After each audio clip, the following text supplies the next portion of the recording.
اس کو اس حدیث سے سمجھو۔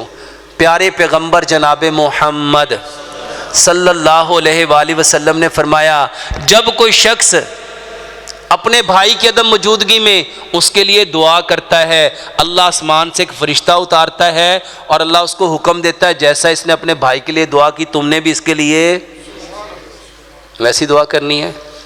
اور میرے محترم بھائیوں اور بہنوں، اب سنو قرآن کیا کہتا ہے؟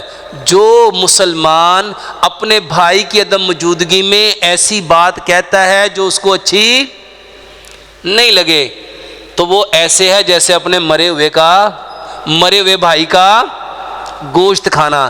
سچ بتاؤ 24 گھنٹے کھاتے کیا ہیں؟ 24 گھنٹے کیا کھاتے ہیں؟ مرے ہوئے بھائیوں کا۔ اور پھر کہتے ہیں ڈاکٹر صاحب سمجھ نہیں آئی طبیعت کیوں خراب ہو گئی۔ یہ کہانی نہیں ہے، یاد کرو اس واقعے کو۔ نبی صلی اللہ علیہ وآلہ وسلم کے دور میں وہ 2 عورتوں نے روزہ رکھا، ان کے پیٹ میں درد ہوا، نبی صلی اللہ علیہ وسلم کے سامنے لایا گیا، پیالے منگوائے گئے، ان کی حلق میں انگلی مروائی۔ وہ پیالے کس سے بھرے تھے؟ خون سے، گوشت سے اور لوتھڑوں سے۔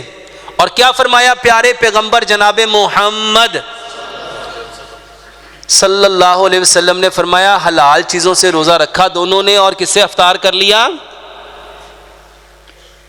اور سچ بتاؤ ہم روز کیا کھا رہے ہیں؟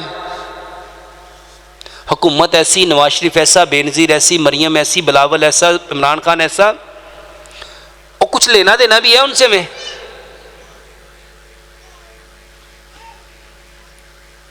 اپنے اندر کیا بھر رہے ہو؟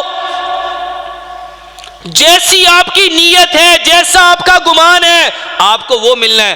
ہر بندہ چاہتا کیا ہے؟ سکون ملے، چین ملے، آرام ملے، راحت ملے، تسکین ملے، اطمینان ملے، صبر ملے، حوصلہ ملے، برداشت ملے، طاقت ملے، قوت ملے، فرحت ملے، خوشی ملے، راحت ملے، تسکین ملے، اطمینان ملے۔ تو اس کے لیے چاہیے کیا تھا؟ یہاں پہ کیمیکل کون سے پیدا کرتے ہیں؟